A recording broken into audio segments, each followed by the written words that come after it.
Good morning, good evening, whatever the case may be, wherever you are. We're going to play a little music.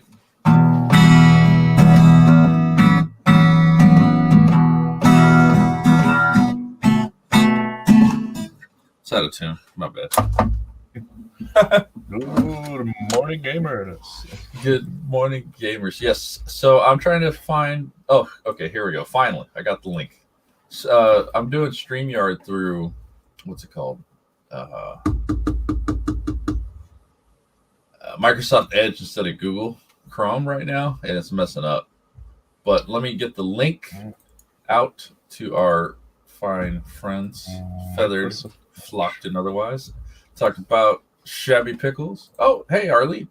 And we're talking about the crazy shit going down. Excuse my language. Crazy stuff going down in Georgia today because we're going to do the Doug Hopium thing. But I'm with two English gentlemen who don't follow these politics, so I'm going to bore them to tears after we talk about what they're doing. And if you guys haven't seen it, there's this really cool thing going on.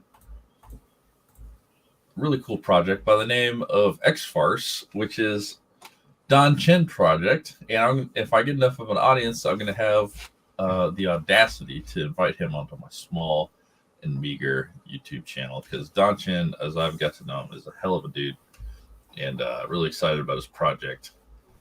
He's the guy who created the radioactive adolescent black belt hamsters. You guys familiar with that? I can't say I am. No. Hervoge, Mr. Hervoge, one of the best mods ever. Arlene, good morning. But we'll get all to that in a second. Shabby Pickles, how are you this morning? Hello. I'm doing right. Now, we've seen Mr. Pickles. Have we? Yeah, we've seen Mr. Pickles before. I wonder if we can get him on camera at some point soon. I'm camera shy. But you have shown your face somewhere, and devilishly handsome. I am. Yeah, very much so. You have a girlfriend, and Shabby does. Like, we need to use him as a selling point for the book, and he's like, I'm camera shy. Yeah, but Pickles has a girlfriend, and Shabby doesn't. So. Well, wait to rub it in, man. Wait to rub it in. Well, I don't have a girlfriend either, so what's the deal, Pickles? Yeah.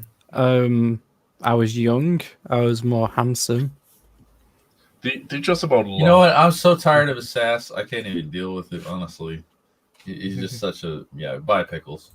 No, I'm just handsome indeed for a Hagrid stunt double. Well, I mean, I'll have you know. You pissed off Hervoge. What did you do? I'll have you know.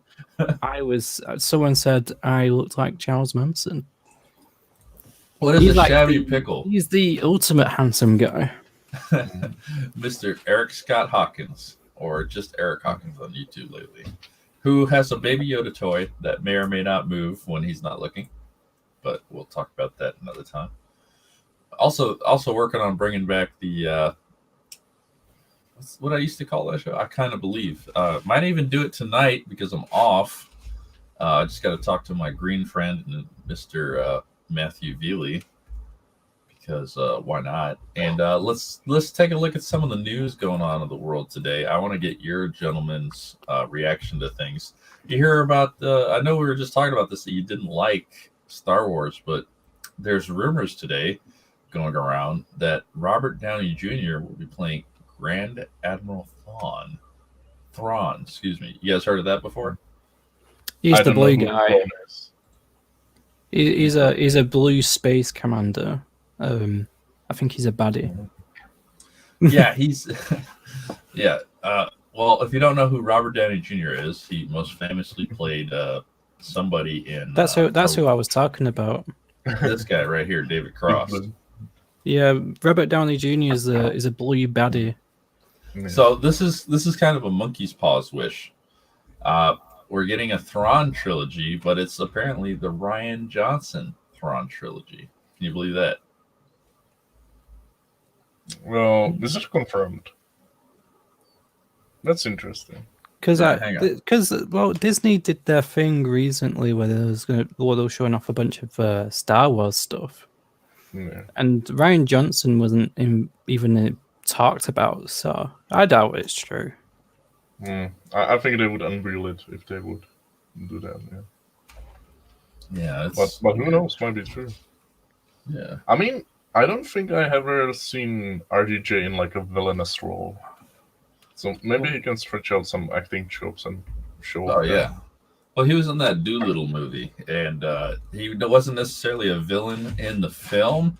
He was just terrorizing and making everyone afraid, the general movie-going public in real life. So he transcended film for that villainous role. Let's see. Admiral Thawne, man. Okay, so this is what the character looks like. He's this blue dude, and if you're familiar with Star Wars, the Empire is mostly just humans, whereas the Rebellion was kind enough to allow aliens to die for their cause. So Empire is racist. Empire's racist. Yeah, that's the angle that Disney loves playing up. And I don't know, fucking Star Wars, man. I mean, he's kind of like a boring design to me. I don't know. It's just like a blue officer. Blue officer dude. Yeah. I don't know. I heard the books were good. I've read like maybe one Star Wars book in my life, and it was pretty good. No, excuse me. I read 4. I read the Bane trilogy and some other one when I was a kid. Yeah, because when I was a kid, Star Wars books were like, "Oh, this is what happens next," and I'm like, "Are you sure? I don't know. This doesn't seem like George Lucas is really behind it." And everyone knows just like, "Shut up. This is what happens next." Boba Fett crawls out of the Sarlacc pit. Blah blah blah blah blah. Well, it was like I heard that story in 3rd grade. I was like 8 years old. Now I'm 33, and this year I finally got to see Boba Fett come out of the Sarlacc pit. You know, over 20 years of waiting for that to happen. But I guess it did happen. Oh, hello, Booster Kiwi. No, that's something spicy. Hey, Booster, if you want to come in here. DM me. Oh, yeah, let Booster in. He's the best. Yeah, where's Booster? I got Booster in my DMs. Let me check. Ah! I'm showing my screen. Hopefully no one saw that. It's like, I've sent you notice stuff. X-Farce Reloaded. I can't believe I just showed my DMs like that. Where's Booster? Where's my link, actually? Okay. Well, let's take a look at your guys' campaign. What's going on with that? How's that been treating you? Solid life, I'd say. We were like, put it on 60 days. You know, is that like a good thing, bad thing? I mean, lots of people are putting it on 60 days, but they're doing like the thing where they put it on 30 and they like extended it another 30. We had it like 60 for a long time. I think it's going well. I'm happy with it. Obviously, my personal goal is to have 200 backers by the end, because that would mean we would grow very, very nicely the issue. So that's just my personal thing I want to achieve. What's been the biggest takeaway going from book 1 to book 2? I know we were talking last night. You said you feel like the best marketing tool is a completed campaign. That's for sure. Yeah, I couldn't agree with you more on that. And it's kind of like I don't think we're asking much with second issue. I just hope to grow steadily, Hey, Eric, looking back this week. That's awesome, man. Thanks, Eric. Hell yeah. I think the more campaigns we do, the better the better they are, and the more we grow. Which I mean, we have had some awesome help, like Sashi doing the back cover for us. That has been like that has been awesome. Like the fact that she did that for us. Oof, she's art again. So the biggest takeaway, I'd say, probably for me, it was I learned a lot about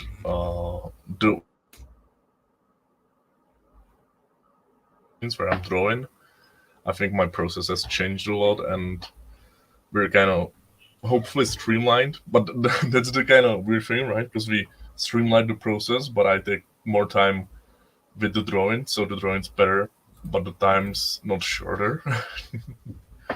But we're making better progress, so that's I'm quite happy with that.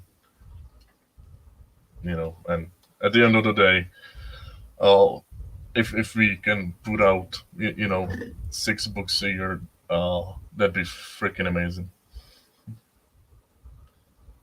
But yeah, hard to do that with all the Ashkins as well. We have a new Ashkin. What we're talking about? Oh, I'm just kind of saying like what we learned from the first campaign, what we're taking away. Yeah, sorry, I just put a tweet out to the show. Hopefully, we get some more people in here. Yeah. But I gotta ask, why you broke the axe? What were you thinking, man? I love that axe. Had to do it. The last thing, my last thought as I go to sleep at night is, I wonder what happened to the axe in Vestry 2.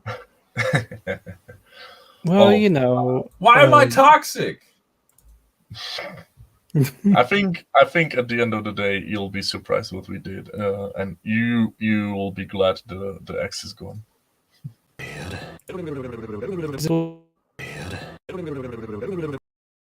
The hell? Look at that. There I am. Look at that beautiful boy. Oh, yes! We got Pickles on screen. It wasn't that interesting, actually. I mean, he does kind of look like the SP. Oh, really? The what? Can you like bend backwards and look like you enjoying yourself? I mean, I see it. Oh no! Pickles is the best boy. That's right. Show the tattoos. The what? So say we all. You kind of look like this guy, actually. So say we all. What? Do I? So say we all. I don't see it, man. Really guy. Anyway, I have way too much fun with those. I have way too much fun with that stuff. Anyway, so you broke the axe. You didn't get as much backers. I think it's because of the axe.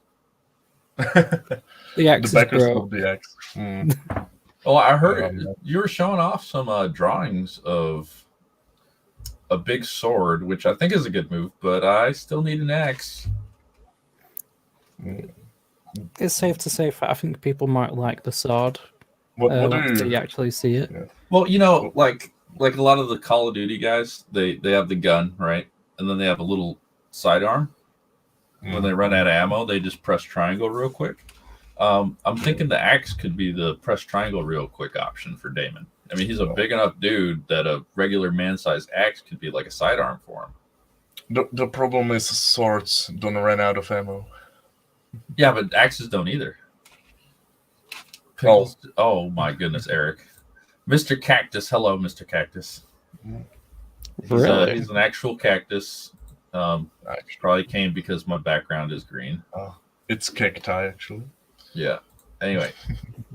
So I know let's see here. So you got art by Sashi. Yeah. If we get over 500 backers, we'll bring the X back. Is that all it takes? Yeah, that's all it takes. Okay. Instead of making a sword, we'll make a new axe if we get 500 backers. What about a sword that has an X in it? What about sword that shoots axes, like miniature axes? Oh. It spits them out like. Yeah? Yeah. Does that strike your fancy? I'm smelling what you're stepping in, buddy. The thing is, originally I was like, let's make a sword. Because that's straight and it's easier to draw. But then I put so much fucking detail on the sword that actually it would make more sense to stick with the axe. We'll just leave it here because Pickles has decided to grace us. Let's see. How do we make Pickles bigger? Whoa. There we go. He does have beautiful eyes. You Yeah. have to give him that. Is that why you started working with him? Oh, obviously. Like, Yeah, at first I was like, you have no credentials, and then he sends me his picture. I'm like, well, what are we working with then? He risked it for a biscuit, didn't he? Yeah. Seemed to work out. 19 days left, guys. Are you gonna do the Kickstarter thing again? We'll see. Probably, yeah. Damon can come to Oz and steal the Woodman's axe. Now, what if you're new or you don't know Eric Hawkins? He does the Zombieful World of Oz, and he has a Tin Man in there, who obviously is a Tin Man would cut down some wood. My thinking was Damien would wear the lion skin as like a little cape. Oh yeah, like the Nemean lion from Hercules. Right, but about Eric said I can't kill his characters, so that pissed me off. Oh, well, what if you just beat up Eric Hawkins? We'll see. Yeah, we'll just go down to Eric Hawkins' house and we'll just be like, let us kill your characters. I mean, they're in public domain, right? I think so. Yeah. Yeah. So it's like suck No, on that, Eric. Eric owns them. Eric owns them. Oh, okay. Yeah, he bought them for like 2 million. Oh, yeah, nice. Oh, Eric has that kind of money? Not Yeah. anymore. He probably has security then. He could have security beat us up when we get there. Maybe I can be. Away with this trash. Away. So Hervey says that I have eyebrows like Rasputin. Oh, we would beat you up, Eric Hawkins. We tried. I'll have you know, Hervey, I have to shave underneath my eyes. Because these eyebrows grow underneath. Oh, why? Is that So- true? Is it true? Is Yeah. it a real fact? Oh my god. We're just- You we're just are glad. one hairy boy. You wouldn't think I shaved this not so long ago. Hawkins Park is very secure. All right. Well, I mean, it would be good promo for both Zombie for World of Oz and Vestry for the fighters. I mean, the creators to fight each other in real life. I'll fight any creators IRL. And I say that because like I see Vestry in art, and if I had to pick one indie comics character to fight everyone else, it would be Damon. I mean, look at him. He's a bit of a man mountain. Yeah, he's a 12-foot man mountain. You know, Yeah. he drinks his coffee black if they have coffee on Vestry. I mean, he probably would just eat up the beans, no problem. Yeah. Grind them up, We were actually talking about it recently, and Well, I I'm sure think- Hawkins Park has Yeah. security cameras, Arlene. Sorry, go ahead, Vestry or Shabby. Oh. No, I was just thinking that most actual other characters would probably beat us up. Damien might not be that powerful as others, but he's way too cool, so that helps. Oh, did you misspell her name? Name? Who? Sashi His Perdgau? name? No. Perdgau? Well, that's her name in a bunch of other campaigns. Isn't it like Perdigau? No, I'll probably spell it wrong. I'll have to. Oh my goodness. I'll have to make sure I apologize. She'll never work with you chumps again. How dare you? How dare you? How dare you? Hervoja, to you be pissed fair- off Razor Fist. Okay, well, Yeah. don't link to Razor Fist right now. Then we don't want his massive amount of fans coming after us. We I have don't even know very who small- that is. Razor Fist. He wears a leather jacket. I think he's autistic. He like, if you were gonna talk to me, it'd be like a pig came to my house wrapped in tinfoil, and I beat him up with a stick that was made out of your mom's pubic hair or something. Don't we all say that though? Yeah, Perdgau is how That's how you pronounce it. Well, how do you pronounce Hervoge? I'll tell us how to pronounce your name. I'll tell you how to pronounce pickles. Pickles. Pickles. Well, let me ask Pickles. Pickles. Let me ask you this: you were my favorite guest on the spinner rack. Oh yeah, I missed the spinner rack. We're gonna do it again soon. Just Whoa, warm it whoa. back up. Whoa. What's going on with the Immortal Hulk lately? Let's talk a little about comics. Where did we? Right. So right now the leader is like inside Bruce Banner's head and also in hell. And he's basically killed the Hulk personas apart from Joe Fixit and Savage Hulk. But he's also took Bruce Banner's personality to hell as well. Really? So there's no Bruce Banner. So basically, in Bruce Banner's body, you've got Joe Fixit, and when he hulks out, he turns into like an anorexic Hulk, which is Savage Hulk. He's basically not powerful at the moment. As you see in one of the latest issues where the Thing beats the shit out of him. Which I would don't know never if happen, if he was depowered, right?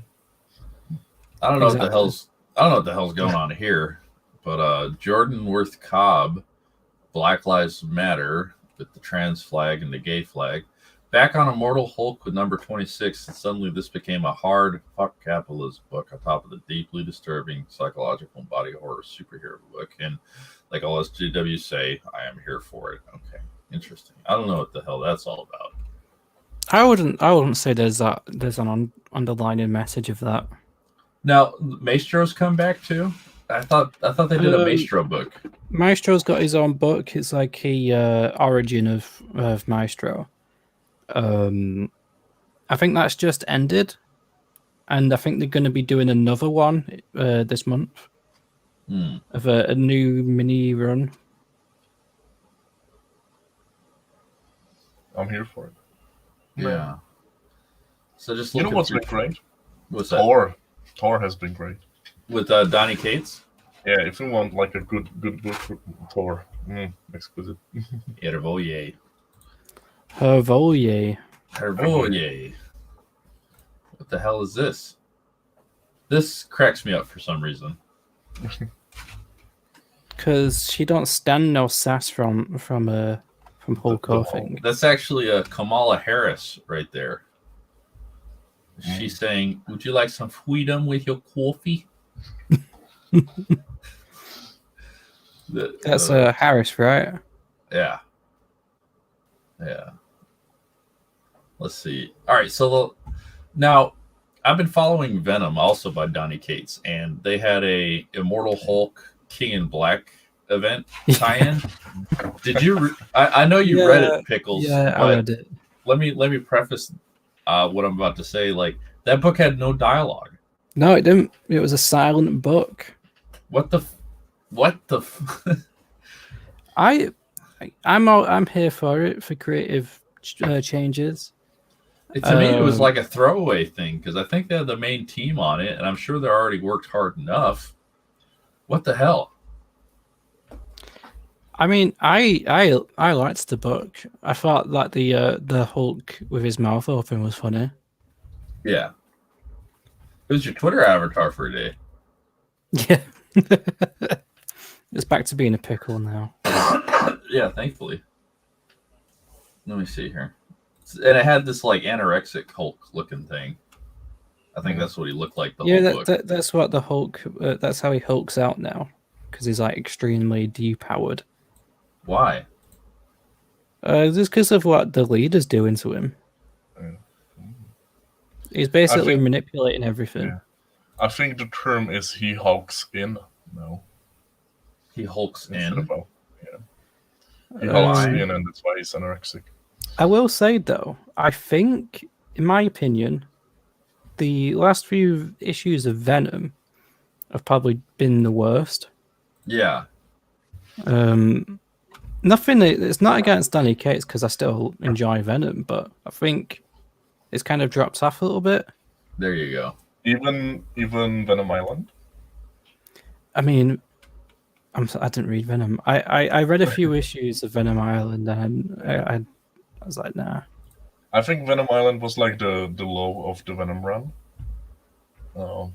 After that, I'm hoping yeah. the King in Black kind of amps it up. I think that's the problem, right? Because like they still have Venom and King in Black, and obviously he has like ideas for a story, right? So he puts the good ideas in King in Black, and that means that Venom book suffers.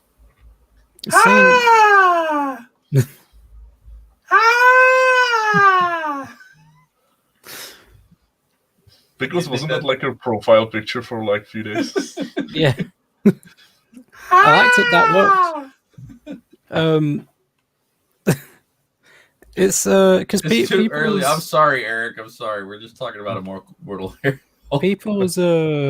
people's basic response to that was like, well, it's Savage Hulk, he's a child.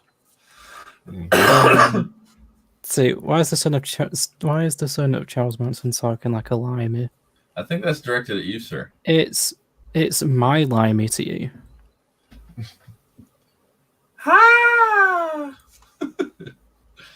Let's see. I pulled a mean face. Yeah. How do you like your Hulk face? Because sometimes with the Hulk, right, he has these huge eyebrows, and he looks like his mouth is like like bigger than his jaw. I don't like that look. Why? You know what I mean? I like him more like human-esque, like World Breaker Hulk. That kind of look. That's thing. I love World Breaker Hulk, but I think the original design of his face was probably the best. Really? Okay. I kind of like this dumb looking kind of thing he's got going on with the over ridge on his eyebrows. Yeah. That's kind of compelling to me for some reason. The vibes that this issue gives off is like it's a retarded man. Yeah. After seeing Pickles and One Dune Rabbit, I'm thinking everyone in Great Britain looks the same. I think there is a trend here. Is that really your Tinder? I thought you had a girlfriend that you were rubbing in our face. Pickles, remember when people thought we looked the same? Oh, look at that face right there. That's like a DSP we were talking about earlier. When you're not. Yeah, when you finally coom. Hulk smash. Because when Hulk has like this little shitty haircut, right, where he basically has this little island on top of his head and he's bald otherwise. Yeah. I don't know. I don't like the look of his face with that particular haircut. I guess so. It is one of the weirdest things that's come out of this King in Black thing is they had this symbiote Spider-Man issue. Did you read that? No. I'm gonna be totally honest. I'm not really huge on Spider-Man. Why? I think it's mainly to do with Dan Slott's last run. Yeah. Oh, the symbiote. When Superior. Basically, when All New or Different Marvel started 5 years ago. Well, everything that went wrong with comics started in 2015 with that stuff, I think. Yeah, because I liked Marvel now. All New or Different. It started off because before that, Spider-Man got a business thanks to Doc Ock, and Ghost ruined it. You know, Parker Industries was in tatters. And then came along Secret Wars to basically reset everything. And then All New or Different Marvel comes in, and what do you know? Parker Industries is magically back to the way it was and carries on. And then they bring in like the Zodiac people, whatever the fuck they're called. So we're on the cutting edge of comic book. Okay, Booster. You look at me in the eyes and say if that Stan Lee's X-Men was good.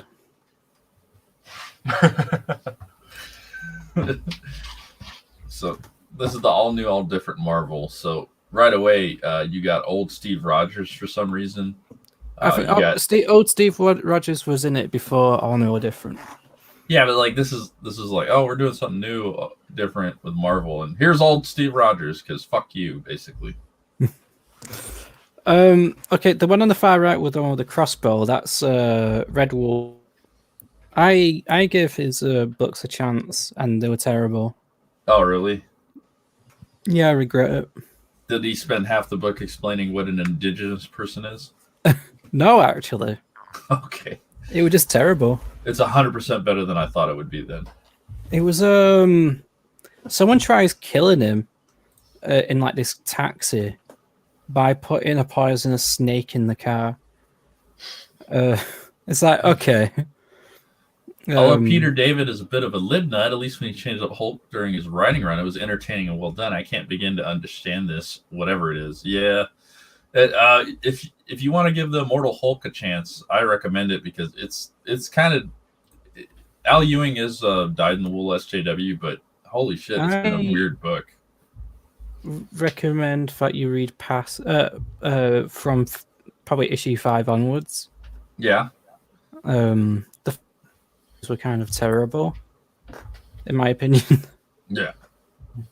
Then it starts to actually pick up, because then he ends up fighting the Avengers. Yeah. And whatnot, and He gives consumes Hulk the what? he gives Hulk a concussion. Who does?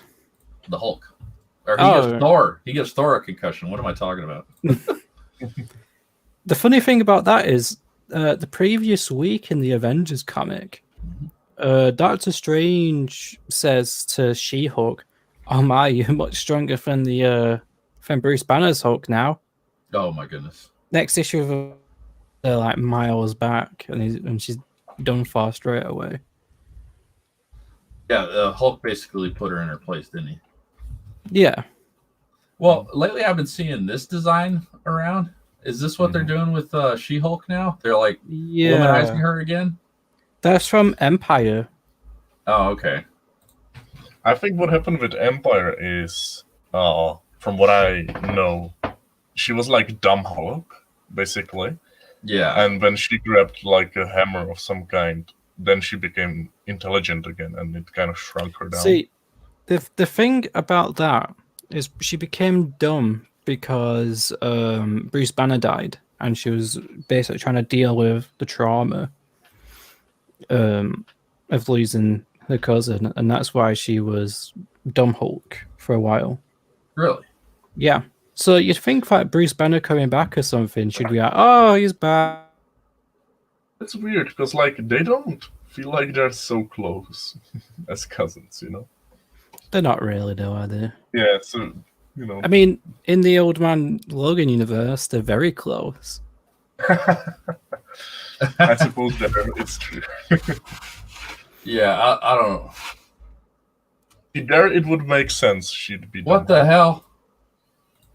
I'm sorry. I don't know what the hell that was. Comicbook.com. That's the problem. I think different artists have it basically a different way. Some kind of tone it down, some kind of blow it up. Give me just a second, guys. I got to refill my coffee. I mean, she doesn't look bad now. She is what you would be like a female bodybuilder, I guess. I suppose. My problem is the hair. The hair is like spiky. I think that's the style, but I don't know. Kind of anime, I guess. I don't know.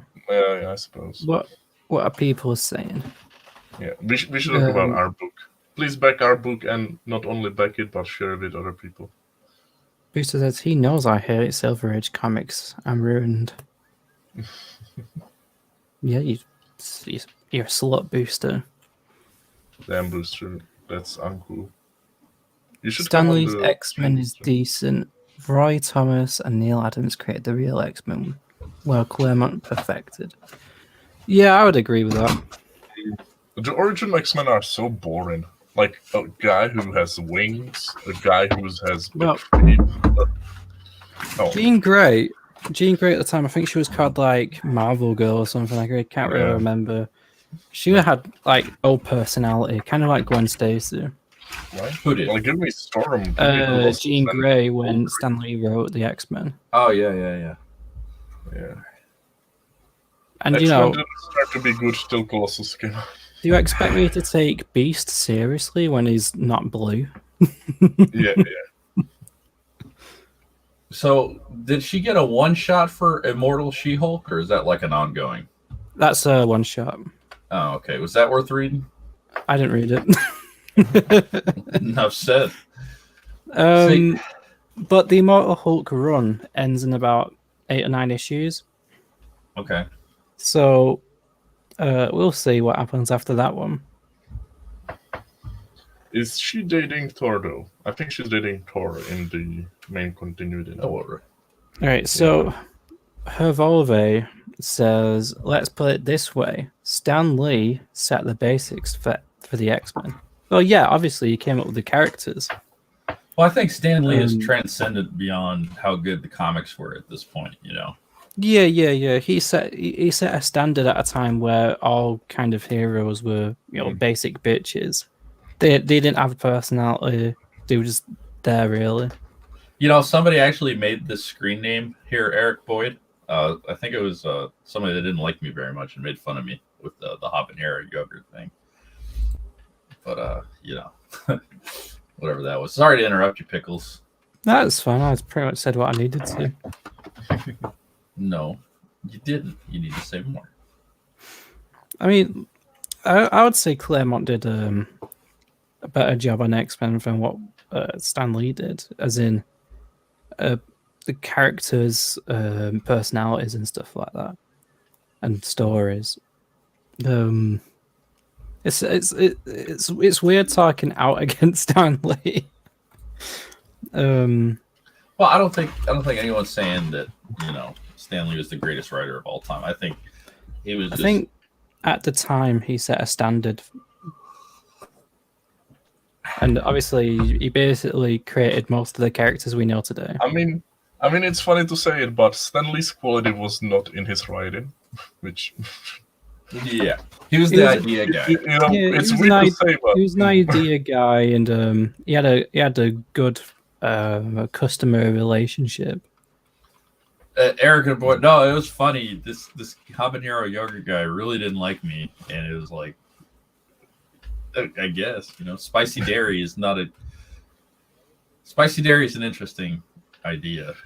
Spicy dairy.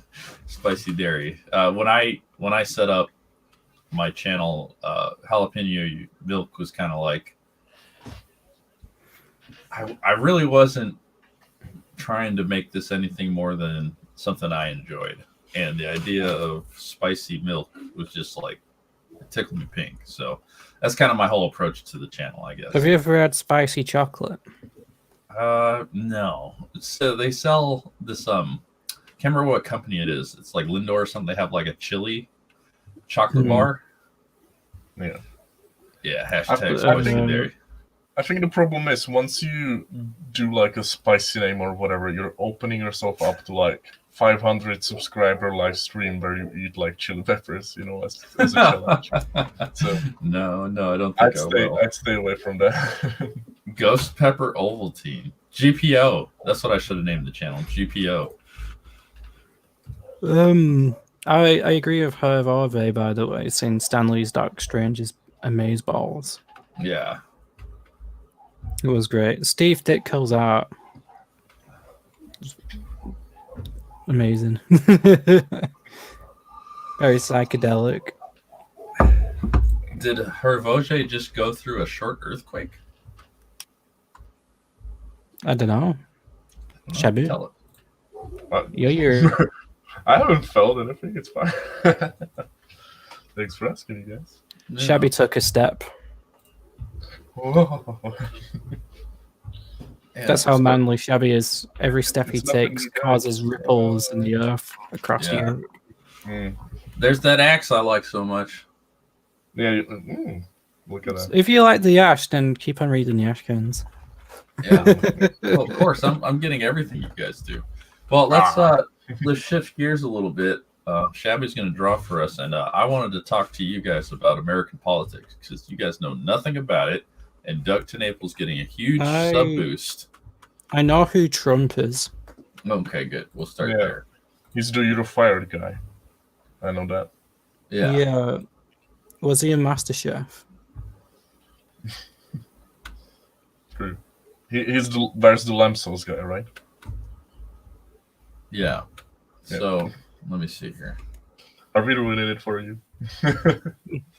So I'm gonna try to take a bit. Oh look, see, I started talking about politics. We went up 2 viewers. So we're gonna do a little hopium. And if you don't know what hopium is, it's basically giving those of us on the right side of this country just a little bit of hope. So right now we're looking at a worst case scenario. Last night's news was not good, and we've got the Congress is Democrat controlled right now, and these idiots nominated Nancy Pelosi again, if you would believe it or not. I don't know who she is. Is the art shown for a comic book? Yes, Mr. Yeah. Boyd. Basically, Shabby's drawing an ash can right now. Yes. We're still That's yet me. to decide whether to put in issue 3 or issue 4. Mr. Potts. Sorry. Mr. Potts, please. I beg of you. Please Um, back our... Basically, if you back our book, you just get the ash can as well. Right. But the ash can's black and white, and there's a bit short book, because it's an ash can. And Mr. Boyd, if you'd like to read more of this style of comic book, there's the link right there. Vestry 2. I think you're working on Vestry number. Share with your friends. Yep. Issue that's- 2 issue 2 is already complete. So by the time the campaign ends, we won't be going in demand. We'll basically wait until we get the funds, order the books, and send them. Yes. Pretty simple. So because we've already completed it, Shabby's finished the inks on issue 3, and I'm working on the flats. And right now, he's also done the ash can as well for that one. No, he hasn't. He's doing it right now.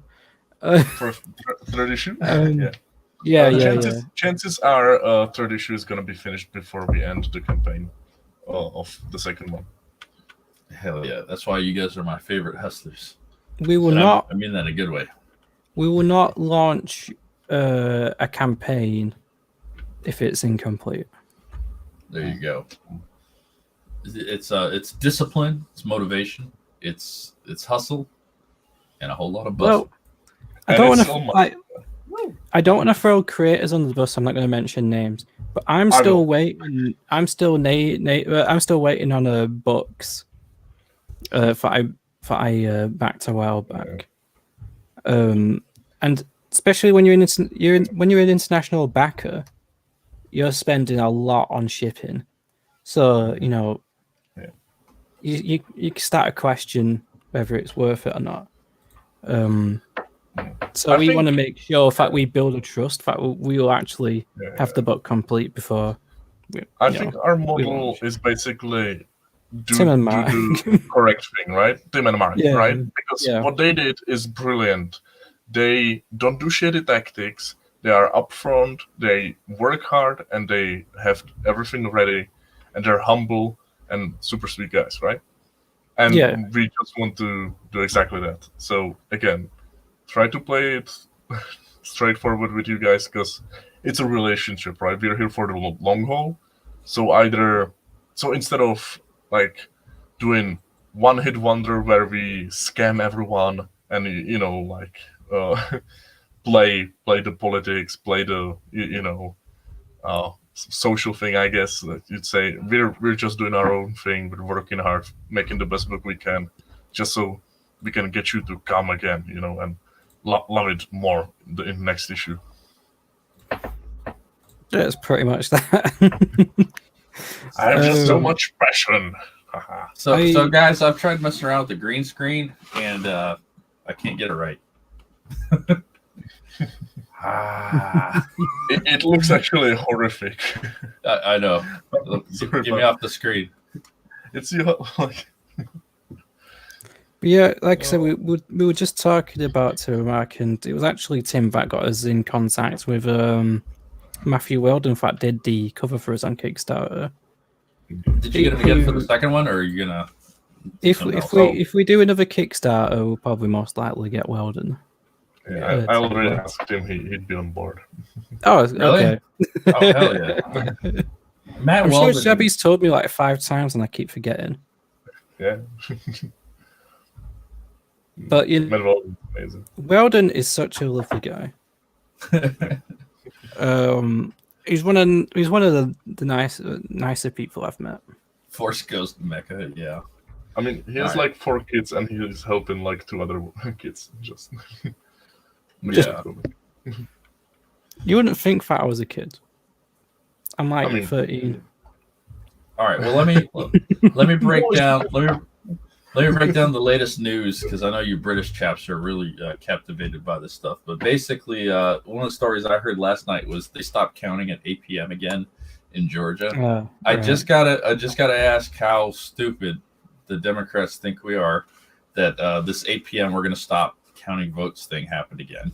It looks like Ossoff, one of the guys running Democrat side, won, and we're waiting to hear on Purdue. Or excuse me, no, Warnock won, and Ossoff and Purdue, it's looking like Ossoff is going to win by just a few votes. So that means Democrats have the Congress, they have the Senate, and they got the executive, they got the presidency. So what you're going to see if this goes through and Democrats have control of everything is basically the end of the world. Not to put too fine a bow on it, but everything's falling apart.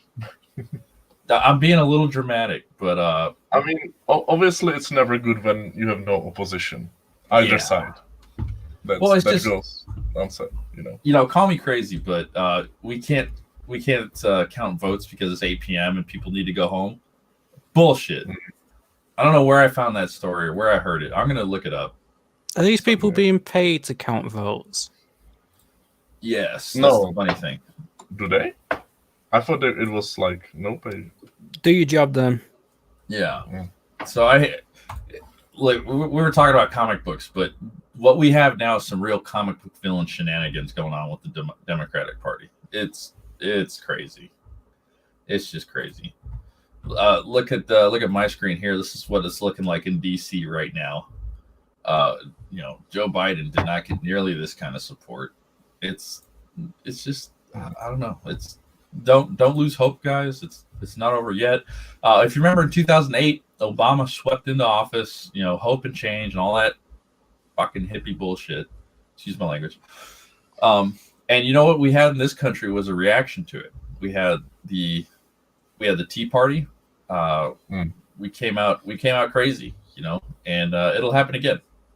It'll happen again. It's funny. I remember way back when Trump won and everybody was showing basically what you just showed, where it's like Washington DC and it's like Obama and it's full crowds, and then Trump and it's less people. And now it's so funny that you're showing me basically the same thing.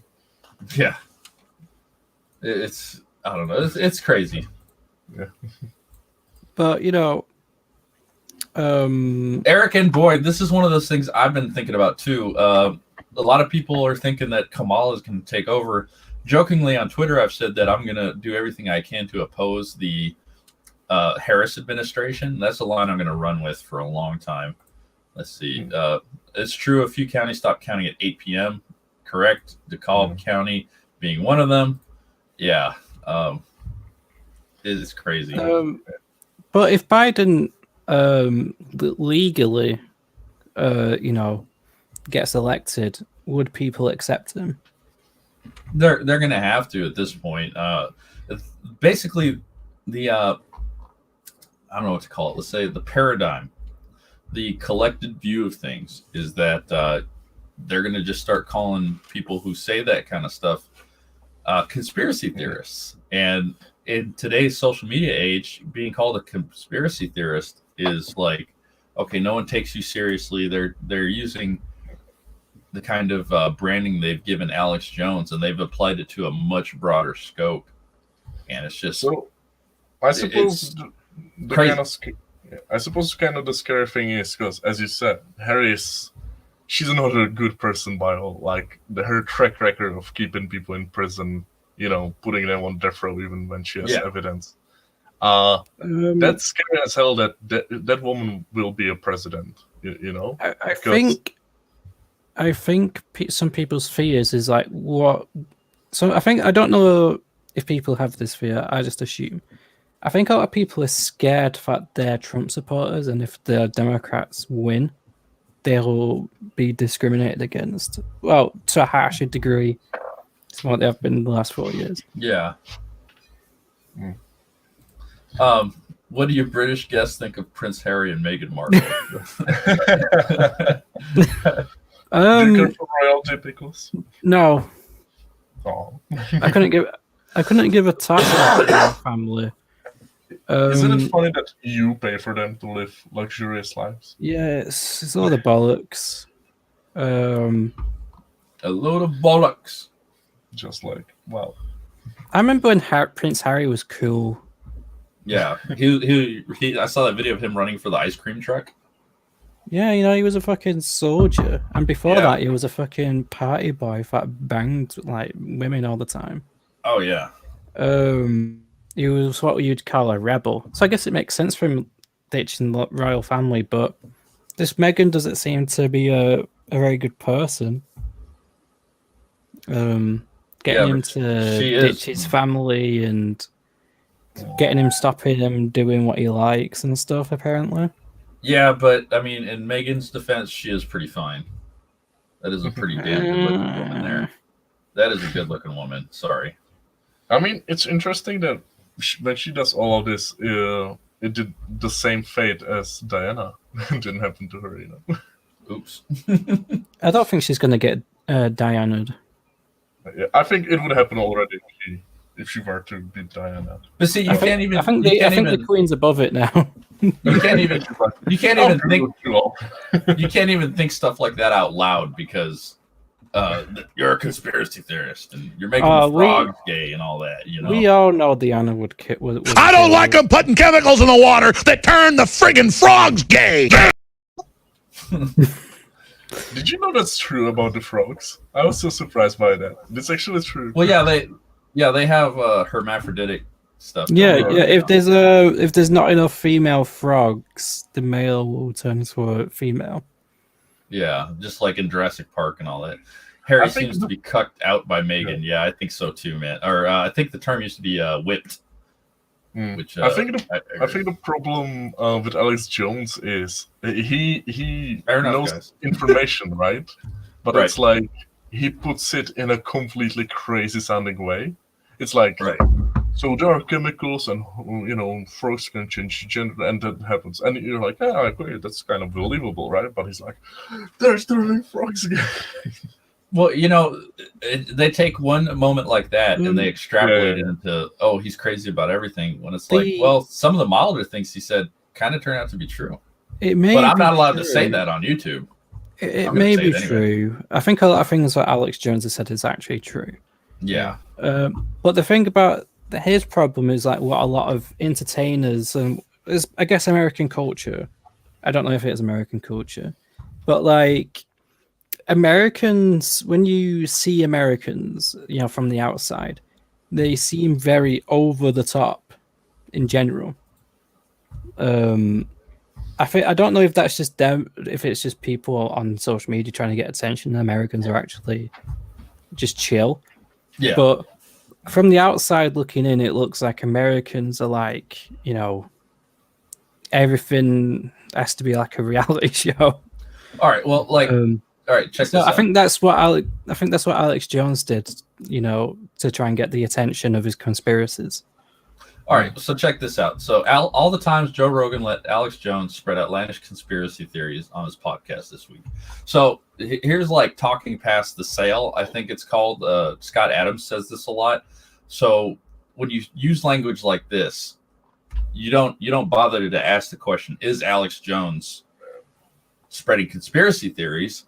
They just say, no, he has, and this is how many times he's done it. This is talking past the sale. Not only that, but look at this image they use of Joe Rogan. If you've ever listened to Joe Rogan, he's a very smart dude. He has some of the most interesting conversations on any kind of live talk platform. And they got this picture of him looking like a dumbass. They're going to tell you that all this really smart stuff they're talking about is crazy, but then they let this crazy fucking piece of shit on the air, and she's talking about, oh, she fell out of a stroller when she was a kid at a MLK rally, and the first words out of her mouth were freedom, and they're gonna say we're crazy.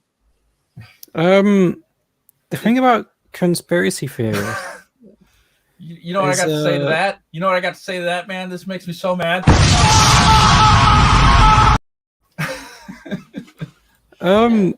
I just had to rant for a second. I can get on like conspiracy trains. Yeah, and you're coming back to I kind of believe, sir. that would be nice. If it's on a weekday, that would be nice. But, see you later, Arlene. Thanks for coming by. I'm the coffee's hitting me. I'm getting a little crazy, man. See ya. Bye bye.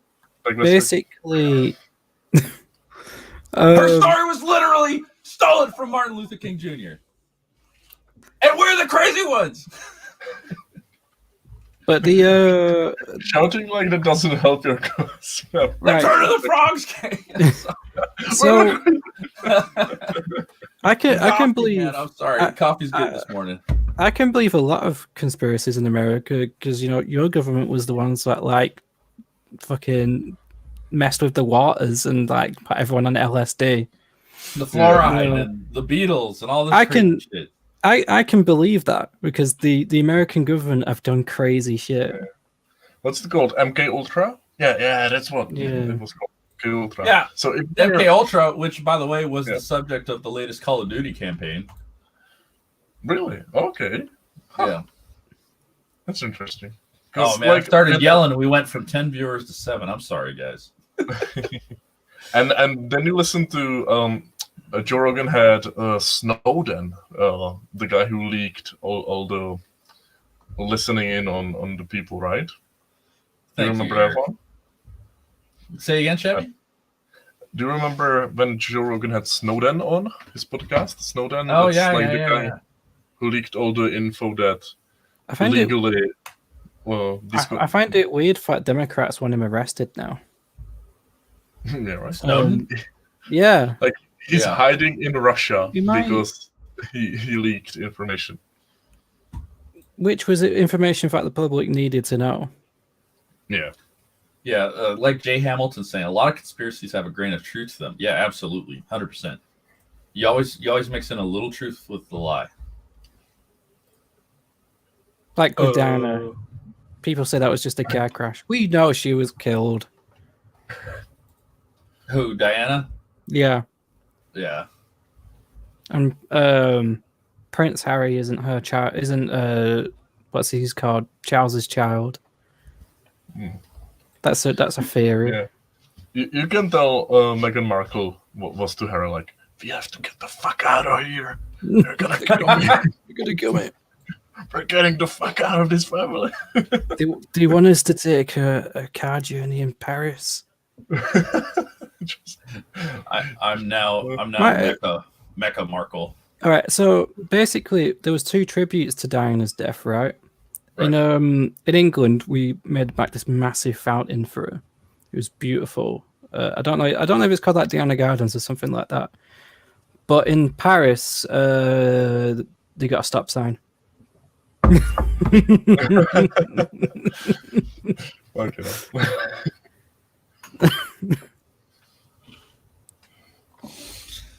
I wonder if it's still there.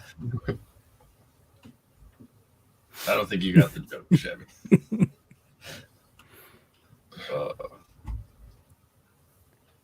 Let's see. I was going to ask that question about Harry. He doesn't look anything like Charles. Yeah. Apparently, there's a conspiracy that Harry isn't Charles's son.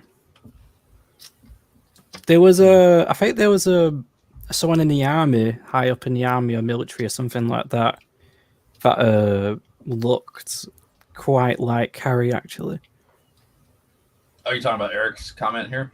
Yeah. Yeah. Turns Well, out Pickles was the father all this time. Yeah, I'm the father of someone who's older than me. How weird's that? It's funny. That's my conspiracy. The last 2 years, maybe the last year, especially during the election, there's been this talk of like fact checkers and stuff. Where are the fact checkers on this freedom story? This incoming Harris administration is going to get so many softballs and sugarcoat everything from the press. It's going to be ridiculous.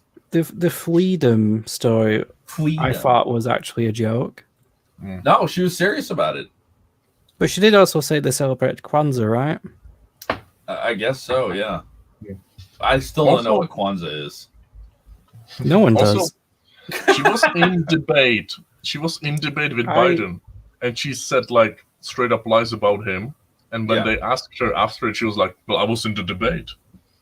And it's like, so you lied, and now we're supposed to trust you. Okay. I mean, you guys are fine. I think we could all say, never trust a politician. Yeah, especially a Democrat. Yeah, it's the weirdest thing. Like, the people you want to be politicians don't want to be politicians. Right. Yeah. Right. Never trust anyone that wants makes to so much be a sense. politician. Yeah, that makes so much sense. It almost like at certain point royalty makes more sense than than this shit. Well, that's the thing. These politicians like Nancy Pelosi, who's been in politics longer than I've been alive, they pretty much are American royalty. I mean, Pelosi, who's been in politics, 50 years now? She just got elected to be the Speaker of the House again. She's now third in line to the presidency again.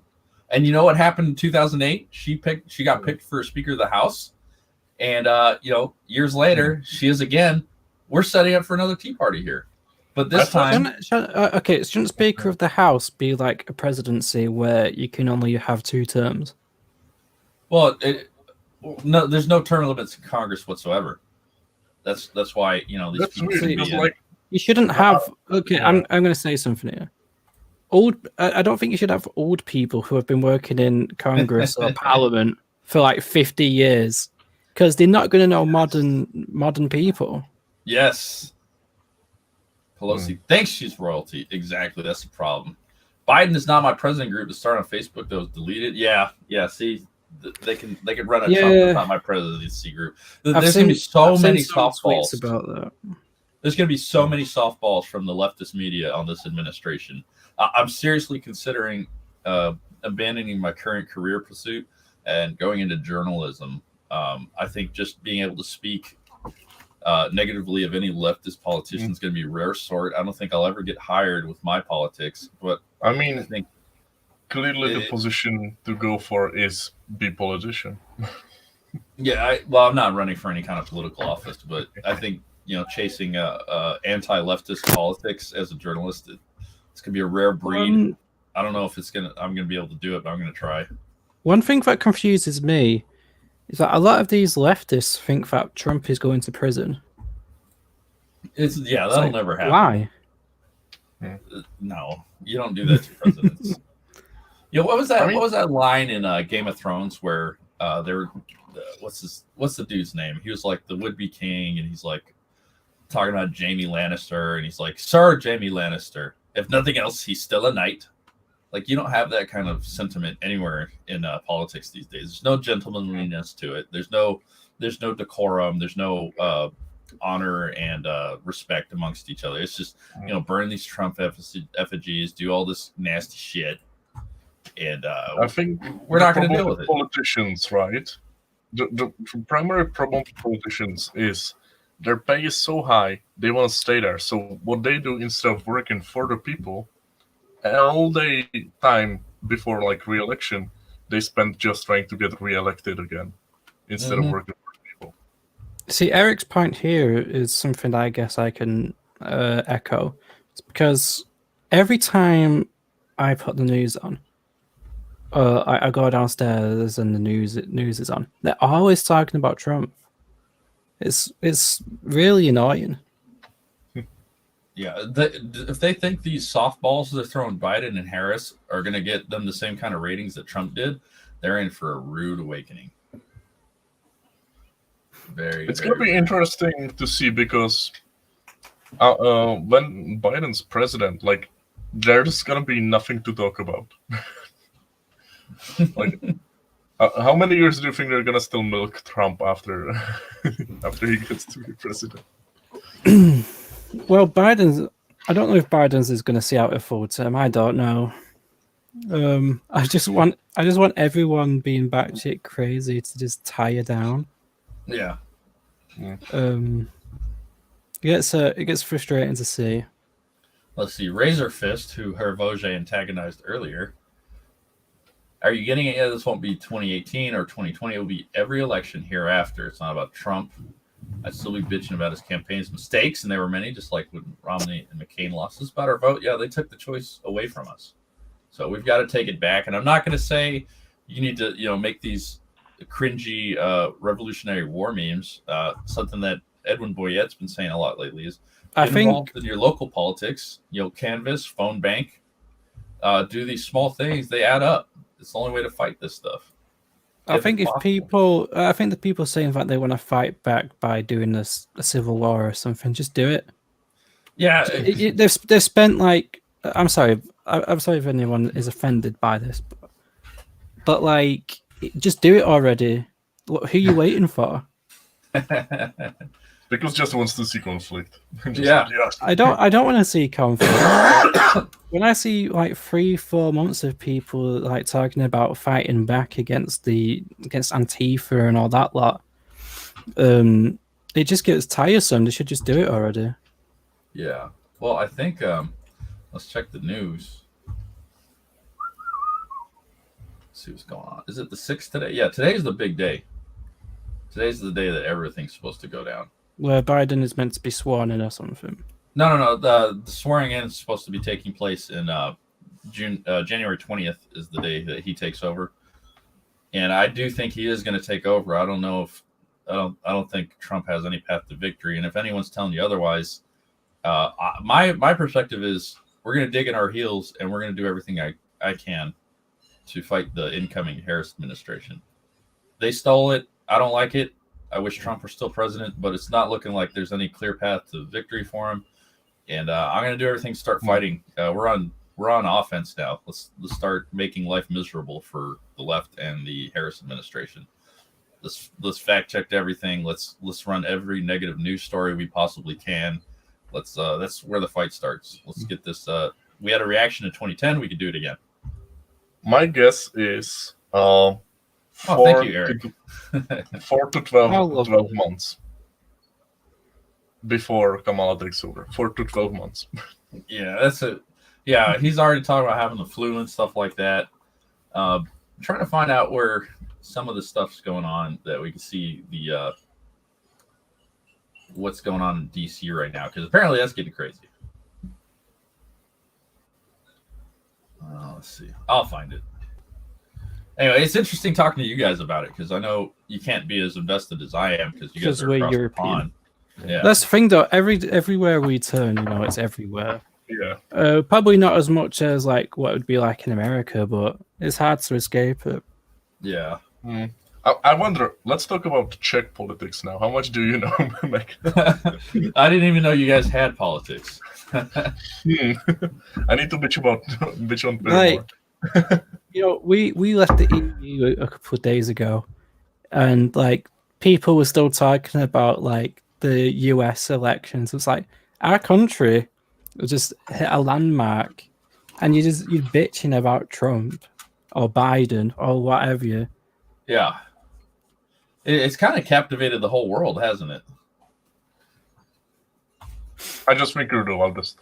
I think it's because American media kind of like just goes through the world, basically. That's the problem, right? Like your politics actually are gonna affect us, like slightly, but still, If Biden gets sworn in, we might not get a trade deal with America, which would be a bummer. Yeah. What kind of trading would we do with you guys though?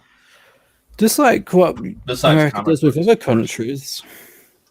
I I think besides one really good comic, you know. right.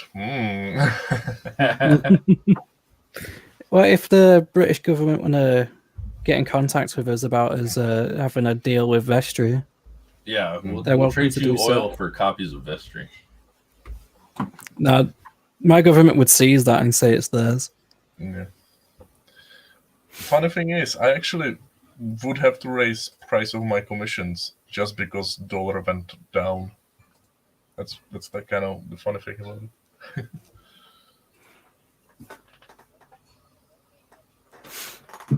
But you know, politics in it. I'm going grey from just hearing about it. Yeah. Well, I did want to chase the algorithm a little bit talking about politics, but let's go back. Let's go back to the Incredible Hulk because there's not going to be good news on this stuff. And I do want to. I'm going to ask my two co-hosts on. I kind of believe if they want to do an episode tonight, so we can talk some of the shenanigans going on and that kind of stuff later. But let's. Pickles, you're kind of like the guy who knows a lot about the Hulk, right? So if I throw, I don't know everything, but Yeah, I'll but, like, try and. if I throw like a versus on you, could you be like objective and say like who's gonna win? Yes. Okay. So the Hulk versus Captain America. We don't exactly know Captain America's strength level yet, so I'm going to go with Hulk. Sorry, Tim. Don't worry about it. Because Okay. because Captain America is kind of a bit of a parody of Captain Marvel, right? Right. Well, Um, Vander's is an anagram of Danvers. I would say she has the same power level as Carol Danvers. So yeah, the Hulk. Eric, we live in different countries. I lived in Czech Republic, and Pickles is British. I'm British. British. British boy. British. I'm British, innit, bruv? Bruv. How about Damien with L versus Hulk? We've not really tapped into that potential. Well, actually, let me ask you this. See if you can expound on this a little more for me, Pickles. What the hell is the Green Door? The Green Door, basically, when the Hulk Bruce Banner dies, they go to a place they go to hell, basically, where the one below all is, the opposite of one above all. Taboa, if you will. And basically, he can come back to life if his spirit basically exits the Green Door. So it's basically like a gateway to hell, and to basically reincarnate.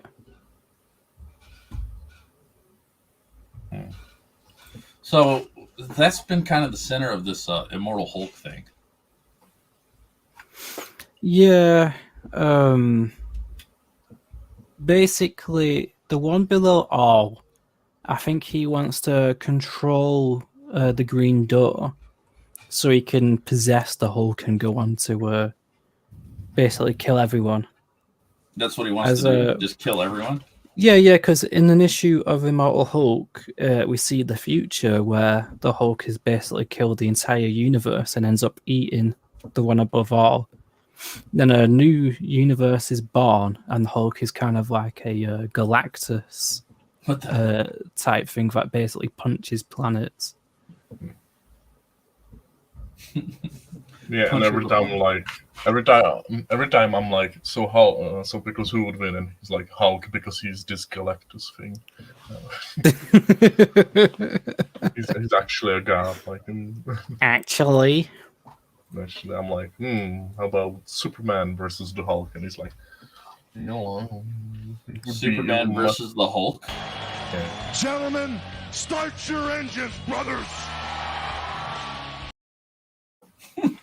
Hulk versus Hogan. What do you think of the Japanese Hulk? The Japanese Hulk.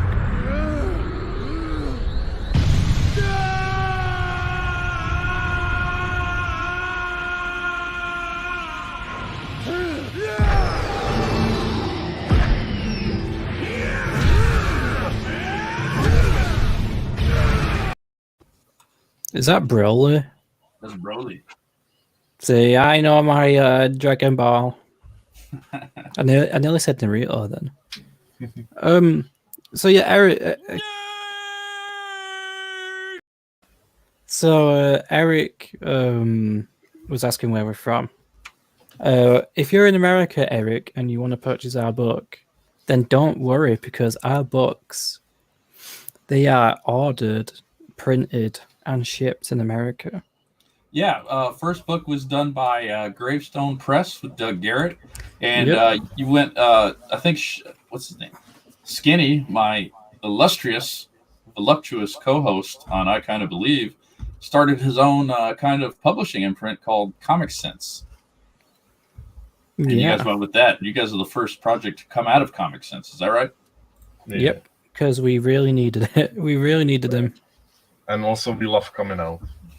See, one of the things that's frustrated me about Comicsgate lately is you guys, as far as I'm concerned, are trailblazers. You guys figured out, hey, how do we bring costs down in America? We're in the Czech Republic and shit.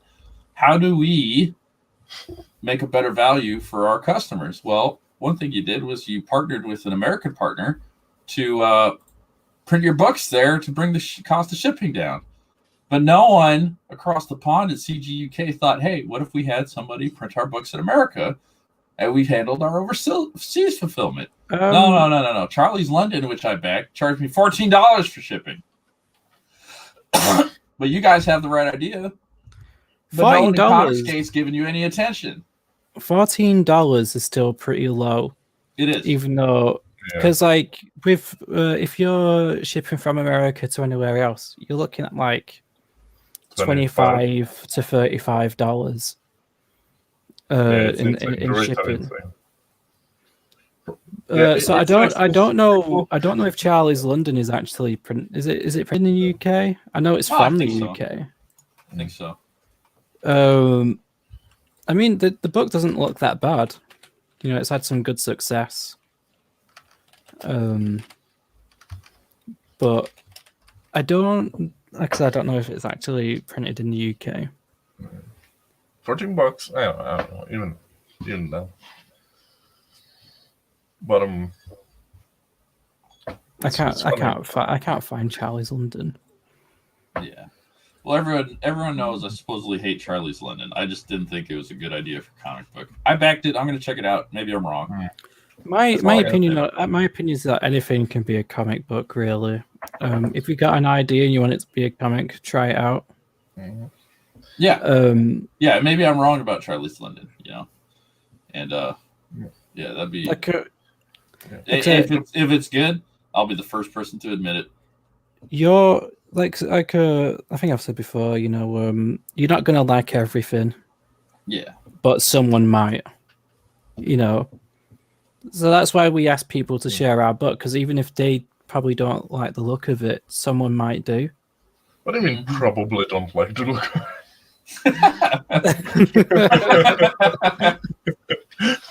I'm trying to be modest, Shabby. I'm trying to be humble. Humble on my behalf? I'm trying to be humble. Yeah. You know what? Even when the writing is shit, I'm sure someone like... Oh. The book is great. You should try it. Check it out. Yeah, I think it's great.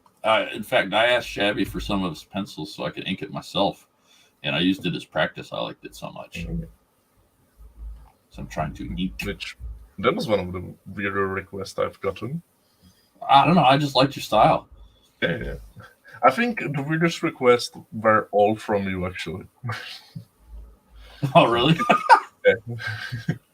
Well, yeah, we don't really get weird requests. Yeah. I mean, I sure don't. That has got to be the gayest jacket I've ever seen. What the fuck? I'm gonna give chat.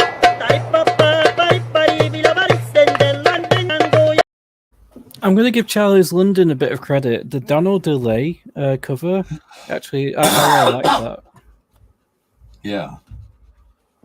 Yeah, I don't know. Could be a really good book, and I'll be the first to eat crow on that one.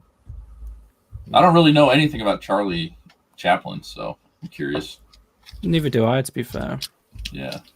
Which I probably should. You kind of look like him. Thank you.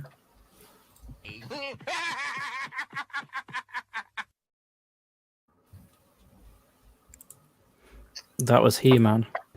Gonna cry?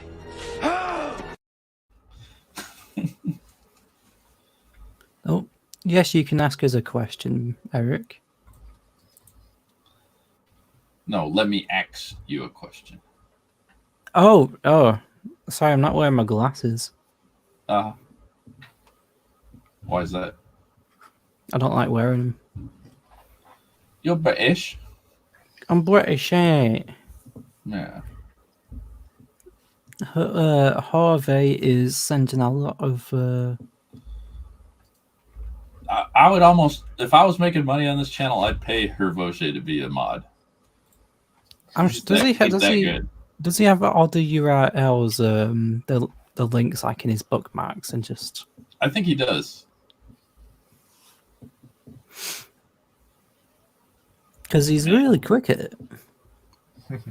He's also a mod on our channel. You He's should pay him too. on like multiple channels. Yeah. I think the good thing is we don't cause him that much trouble to mod since we don't stream often. We're gonna stream more. Today was a off the cuff kind of thing, and obviously we're all over the place today. But I want to do more streaming, talk more craziness, promote you guys. Gonna try to get Don Chin on here because he's got this cool project called X Farce, and I want to support that. It looks like, oh man, he's so close to his goal. Look at that. Oh, he's $34 away.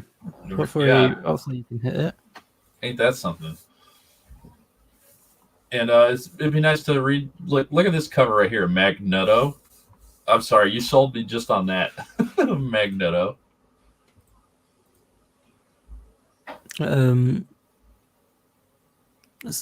yeah, mate. It's like Damn, son, where'd you find this?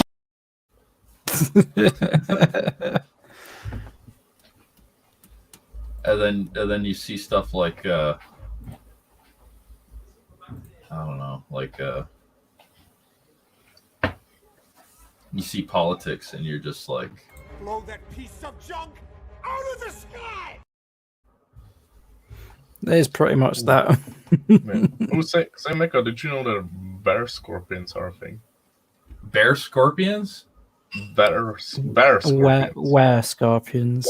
Where? Where scorpions? What the hell? Is that what you're drawing? Yeah, that's what he's drawing. Oh, Well, now I just want to kill it. Thanks to Shabby spoiling. Now I just want to kill it. I didn't spoil anything. You were the He was one like, who said hey, do you know why scorpions are a thing whilst I'm drawing a scorpion-looking thing? I guarantee you, everyone will forget it before the Ashkin comes out. I want to. If I had the skill, what I would want to do is I'd make a Vestry video game, and it would be like a 16-bit side-scrolling brawler, and I would just the pitch for the game would be a brawler, and I would just make the main selling point that you just kill a shitload of stuff, a whole bunch of enemies on screen, a whole bunch of like different enemies too, and the feeling you would get playing the game is like, man, Damon will kill anything that comes across his path. And I think that'd be super successful. It would be a cool thing to do something like that. Like, what can I kill next? Can I kill that roasted turkey that's on a plate? No, you eat that for a health upgrade. In the Ashcan 2 in issue 2, he's going to be fighting a giant. Will he be able to beat it? Of course he can. Of course he can. He's going to be like...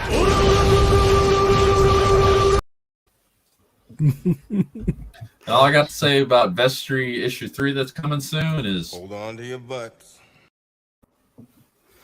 Issue 3 is a lot of fun. I don't know if Shabby's talked about it. It is a lot of fun. I didn't talk about it. You can. Can you show us the sword again? Sure. Let me show you the sword again.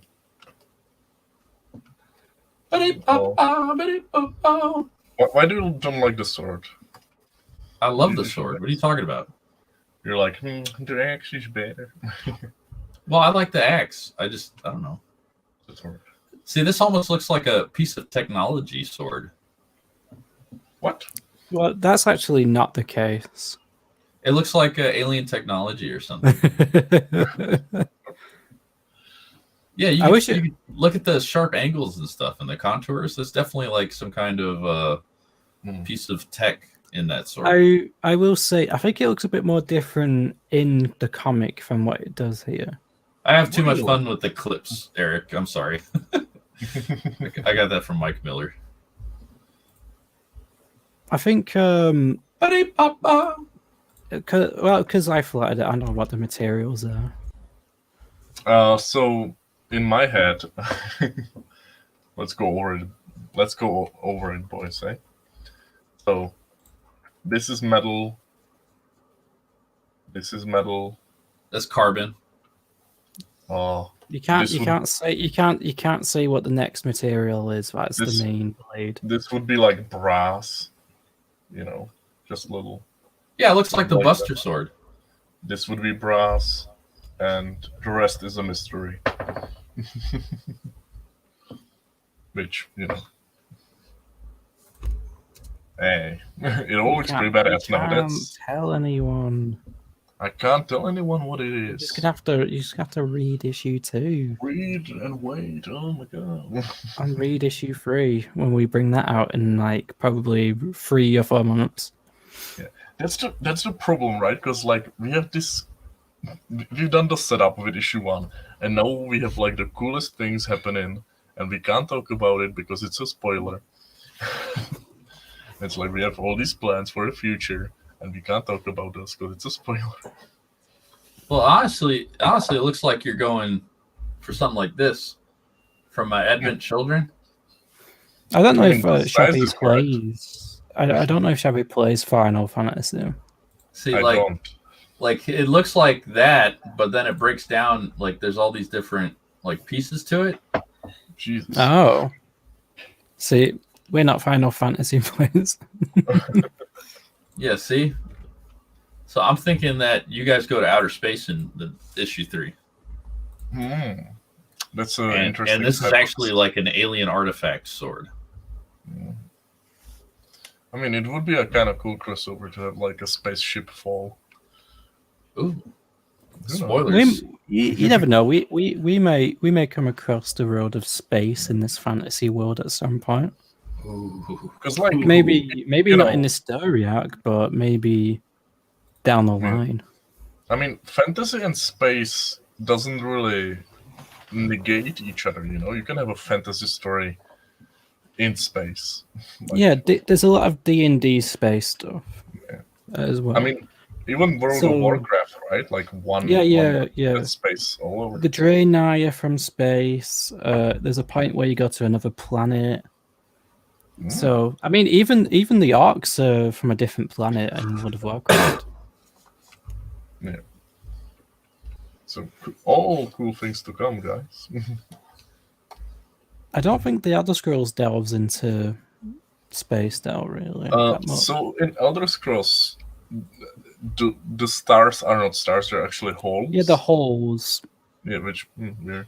But they have like more gods, like you know, like outside of there's gods. We have some gods, right? We have some gods that we may explore. We'll slap some gods for you guys there. Well, we're going to be also in issue 4. We're going to be introducing a new race. Yeah, we did Oh. a stream on that, so I don't think that's like a spoiler. It's not a spoiler. You did Actually, a concept for it. Actually, we let Twitter vote on how it's gonna look, so that was pretty fun. Really? Yeah. Everybody Yeah. voted, and we had like 5 options for the look. That was fun.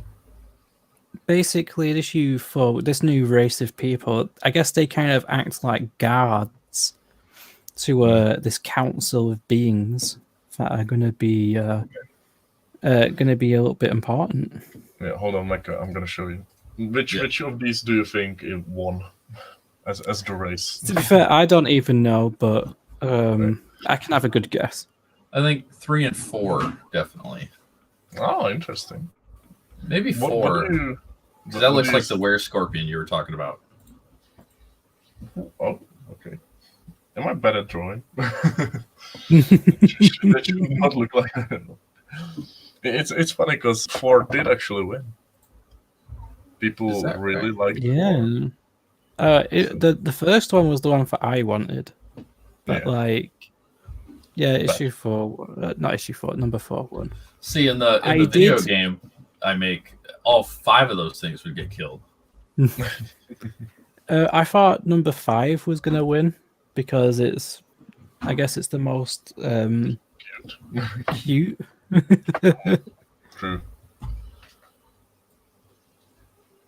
Yeah, Hervé, your vote, because you voted Hervé, you got number 4 to win.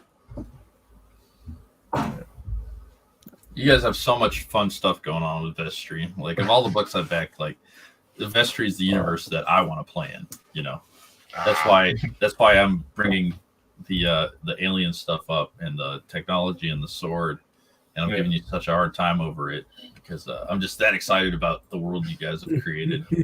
The thing is, right? Like, fuck, I want to explore that as well, but You gotta tell a wish- story. Yeah, I wish we were so successful we could like have multiple storylines going. Like, I'm drawing full time one comic. We could do Some- like a Marvel like thing where we can actually hire artists to do multiple books and Yeah. stuff. Or you do like My Hero Academia has like the main series, and now they have like a vigilante spinoff. Yeah, see, that'd be Like, awesome. Yeah. Like I I like could do Vestry vigilantes in the Yeah. same world. We could do something like an offshoot comic where it's like the Legends of Vestry or something, you know?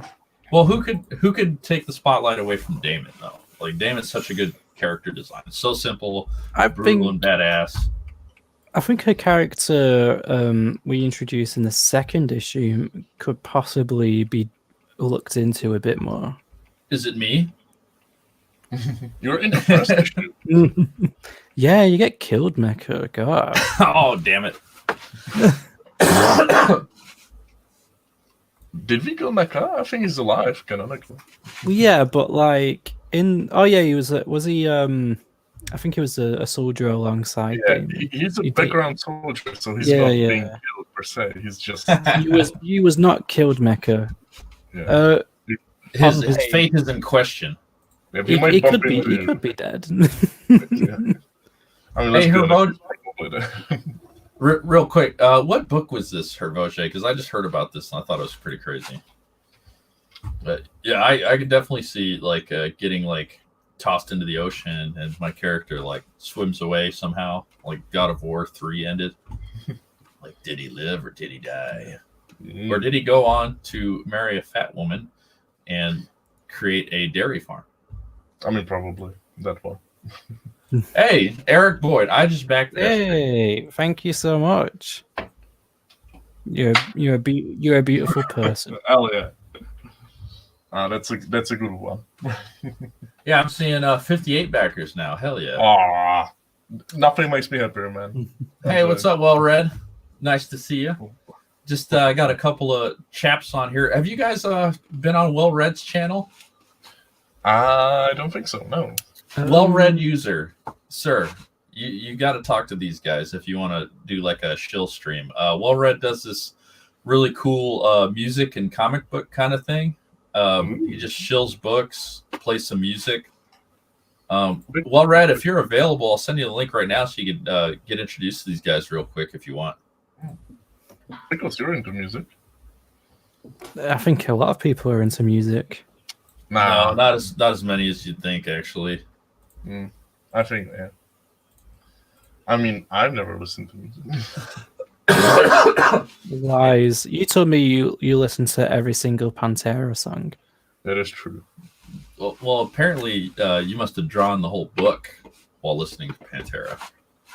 I mostly, kind of. Oh, look at Eric Boyd here. LOL, first crowdfunding campaign I've backed in over a year. This one looks good, and you seem like you'll come through on everything. Well, yeah, we were talking about this earlier. Yeah. Damon and Pickles best. Yes, I made that joke. Best advertisement for a campaign is a finished one beforehand. Yeah, just sent you the link, well read. Honestly, I'll give it means you a lot that you took a chance on us, and I'm sure we won't disappoint you. We're taking it seriously. Yeah, thank you for backing, Eric. That's pretty awesome, man. Yeah. Our date is March, where the shipping is. Look at that, So- up to 940, 58 backers. Hell yeah, thank you, Nice. sir. So close to that 1K. Oof. Are we gonna get it? I think we will. I'd rather the backers go up from the money. Yeah. 200 backers. Let's make it happen. That'd be my dream come true. Yeah.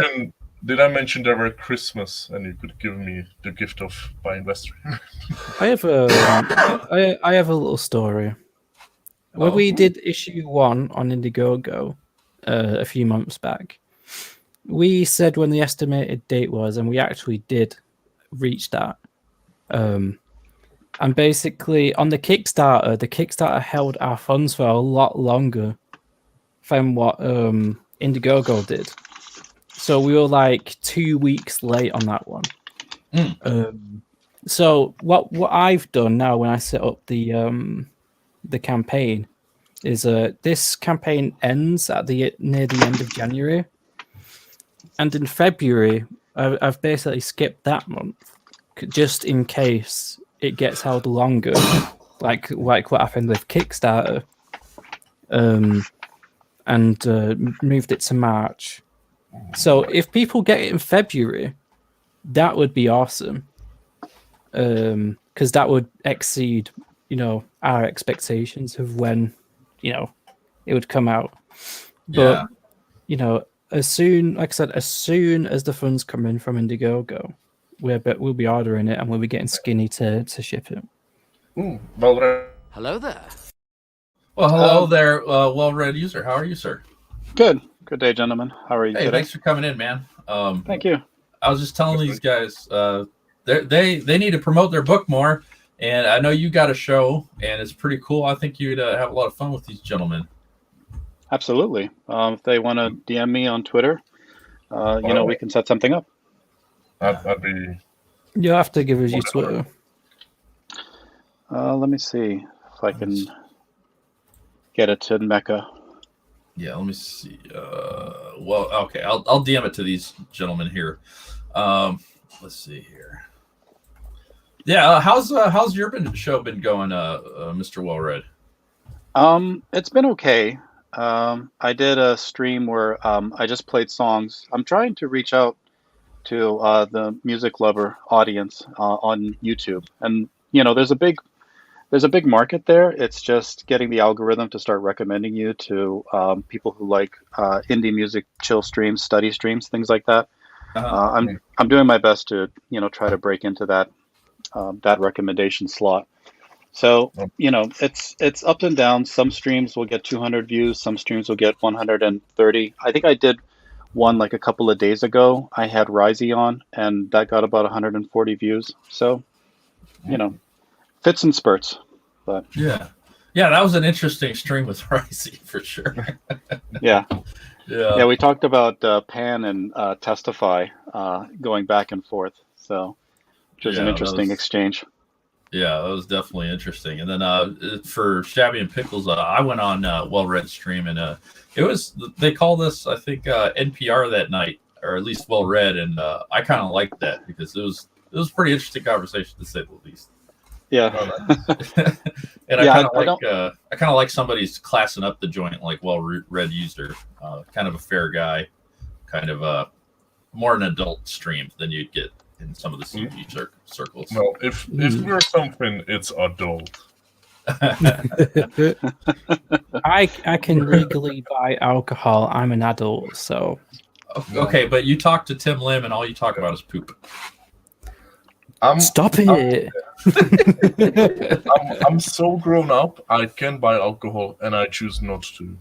Oh, yeah. Why don't you guys give Well Read the pitch for your book while we're here? Well Read, have you heard of Vestry? No, I haven't. It's my first time seeing it. Oh, okay, gentlemen. Pickles? Do you want me to do it? I'll do it if you want. You can do it if you want. Whenever's Okay, better, do it. Imagine a world torn in half. You have two races living on one side of each coin, trying to figure out, basically, there's this magic, and one race, the elves, kind of usurp it. They are naturally attuned to it. Suddenly, they get more. They suddenly can take more from the magic, you know, and quite honestly, that sparks their doom, because the races get separated. Bam! All-out war begins. Our hero basically comes from this legion of humans that go forth and take over one of the castles of the elves. Boom. Flash forward several years. Our hero is kind of like out of job, monster hunter, trying to find, you know, just a way to make ends meet. He's sent back to that very tower to exterminate a certain monster. But what he finds is even darker and deeper. He finds a secret. That's issue 1. You can take it wow. from there, Pickles. That's I don't know if I can top that. Obviously. Issue, because that was very dramatic. Yeah, I tried my best. He's never said that one to me before, so this is the first time I've heard him say this. Nice. But in its core, it's like a fantasy style Monster Hunter story with some like magic elements. Lots of fun, lots of action. So in issue 2, family.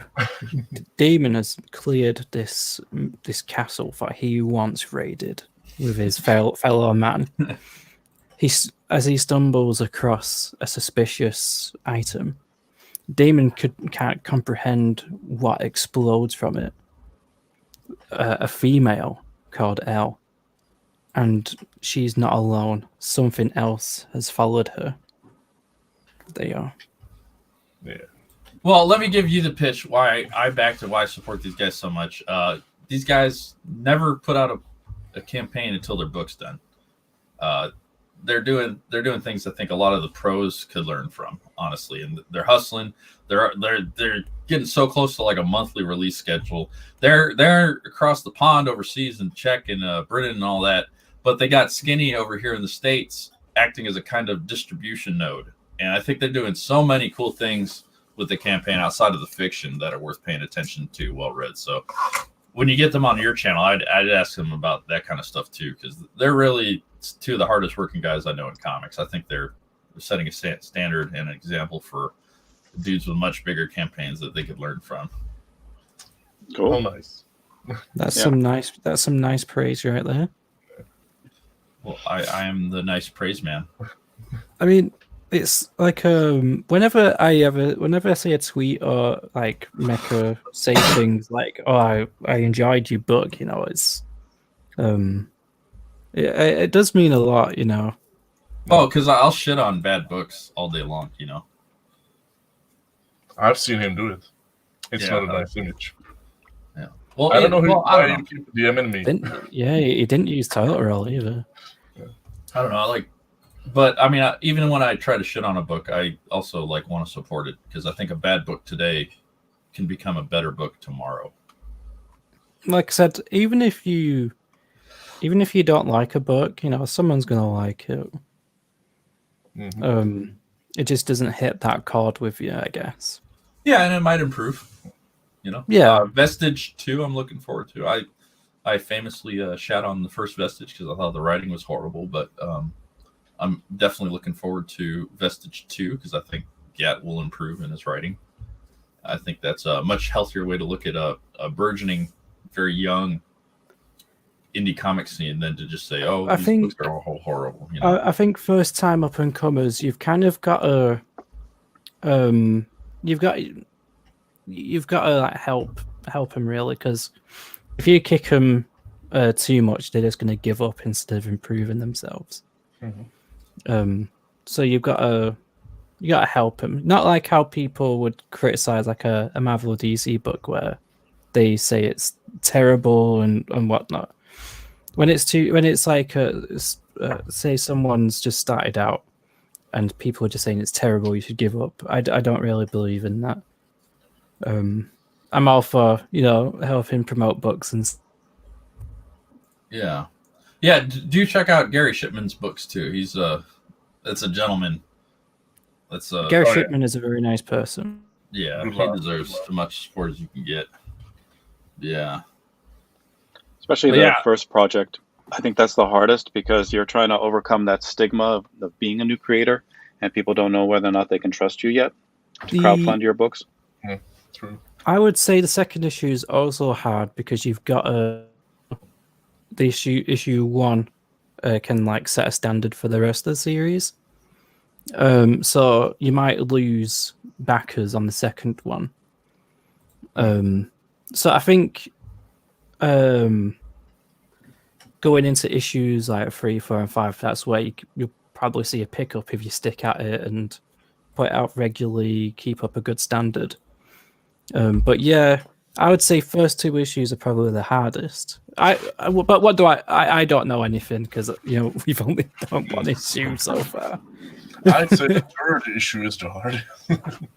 It's fun like that. Well, so how far along are you on this issue? What he's drawing right now is issue 3. He's drawing the ash can for issue 3 actually. Okay. So the main book on issue 3 is done.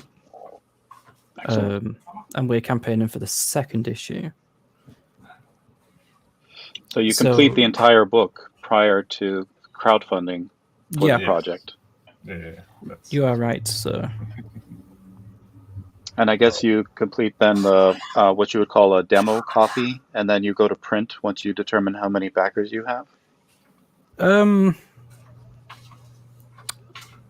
Basically, do you mean like proof copies? A proof copy. Yep. Yeah. We make sure the guy that orders our books and ships them to make sure the copies are good. But before we do that, we basically give copies to other people to look through and get them to tell us if they notice anything that's wrong and stuff like that. Yeah.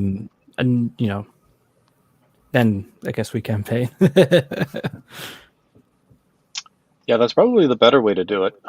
There have been examples of people not even getting a third through their project, and it's for fully funded campaigns. So it's definitely good to have something in hand to give people a little confidence that they're going to see their book eventually.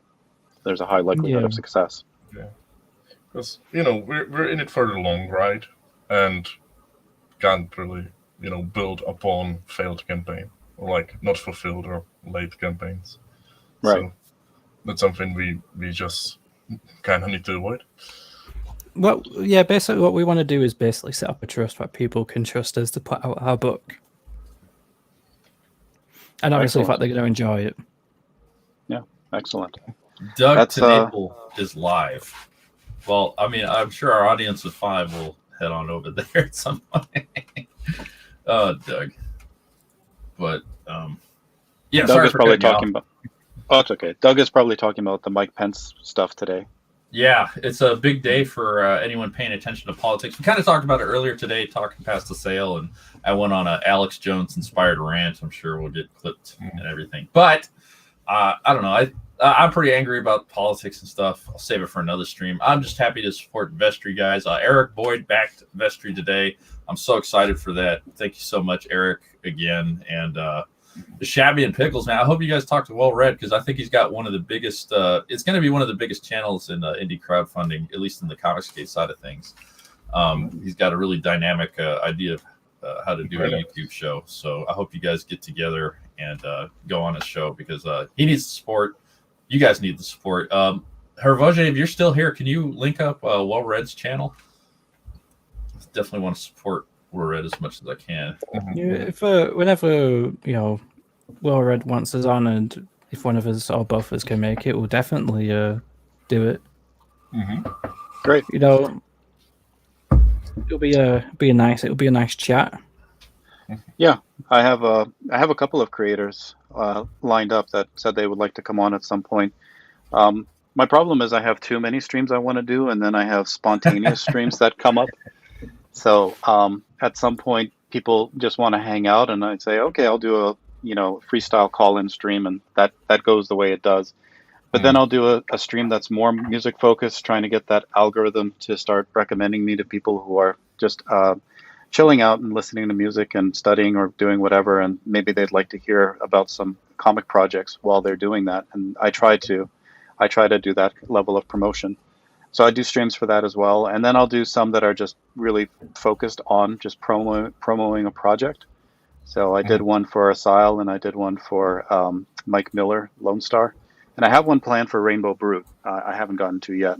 So how does that work? Do you like pick specific music based on the project, or yeah, I'm kind of I don't know what I would call it, but I listen to a lot of music because I spend a lot of my work is all just on my computer, and I can't stay engaged for long unless I have something to distract me. So I listen to music, or sometimes I'll listen to some talk radio or something like that.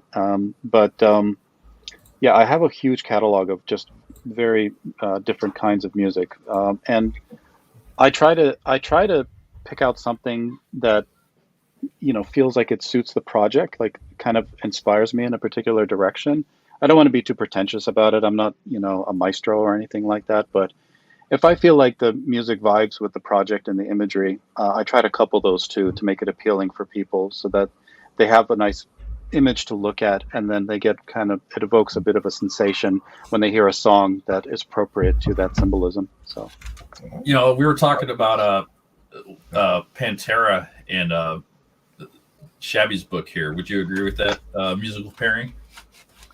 Yeah, I mean, I'd have to look at some colored pages. It'd be nice if let me do that right now. Yeah, I had something a bit more stimulated, but yeah, I could probably do something. Yeah. What song would you put to this lovely Sashi drawing? Very sensual. Yeah, I'd have to look. I look at things and then I listen to a bunch of songs and I feel which one kind of. I got one for this one. It would have to be Walk. I think Walk is probably the most famous Pantera song, though. Yeah. I think maybe WAP would be better for this one. Even I've still not heard that song. People say it's disgusting. Yeah. Well, you guys have to talk music with Well Red. But yeah, I'm so excited to support all you guys, and thank you guys for joining me today. It's been an interesting conversation, to say the least. I think I'll be up for streaming tomorrow, actually. So if you guys want to come back, I'll probably do a morning stream early. Seems to be where I'm most comfortable talking about random shit all day long. But I do have to get moving. But guys, back Vestry, which it's at 58 backers, 19 days left with 940. Let's get them over the $1,000 mark. Let's check out. Well Red's got his program. He's on Twitter at WellRed11, I think it is. Yes, I think that's because I had to get rid of my old Twitter account. It was suspended. Okay. I think I'm WellRed11 now. At WellRed11, and what's your YouTube channel? If we could hear it. The YouTube channel is F Off Well-Read. Which is you have to tell me name given to me by Risey. Okay. I said what should I name my channel, and he just said F Off Well-Read. I'm like, okay, people want to be that way about my channel, why not? Yeah, well, a lot of people are watching your channel, and you got some dynamic content. Can't wait to see you grow. What's your subs count right now? I think I'm at 67 subscribers. 67. That's a damn shame. You need more than that. I think I'll get 4 times more views than subscribers, which doesn't make any sense to me. But hey, can't argue with that, huh? Yeah. Yeah. All right. Well, I hope to see you guys on Will Red's channel. Hold on. Back Vestry 2. Just before you go, Yes. I think Will Red has 69 subscribers now, and that's very nice. Oh yeah, perfect number. Thank you. Nice. Let me see if I got a clip to play us out with. Let's see.